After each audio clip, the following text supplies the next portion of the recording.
World War II bombers that I think are really, really cool. I'm sorry if your favorite one is not on this list. I had such a hard time narrowing this down. I'm sorry. Okay, starting off in England, the Avro Lancaster, but specifically the Dam Buster variant of the Avro Lancaster. This thing was so cool. An ingenious piece of technology to deal with dams that the Germans were using in Europe. So they had this big, gigantic bomb just sitting on the bottom, and they had a wheel like that was hooked up to a motor that would spin it backwards, like counter the way that the plane was flying. So it was moving this way while the plane was going that way. And they would drop it, it would skip along the water, hit the dam, and because it's moving backwards, it would go underwater and blow up the dam. I think that's so cool. And they hooked them up to these Avro Lancasters and just blew up so many German dams with them. Amazing. Next, B-17. Absolute classic. If it wasn't on the list, I wouldn't be able to, I would just have to delete my page.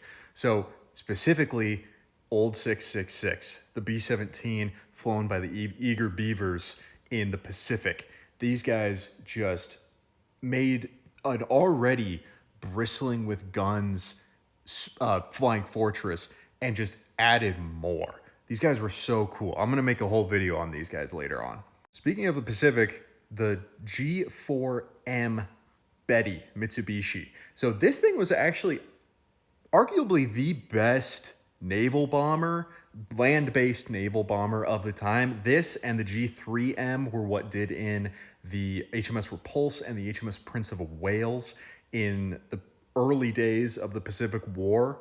They load torpedoes into the bottom of these things, and they were just fantastic torpedo bombers, had an amazing range, but it was at the cost of protecting the crew. They had like no armor and no self-sealing fuel tanks. Very, very light, but very, very lightly armored.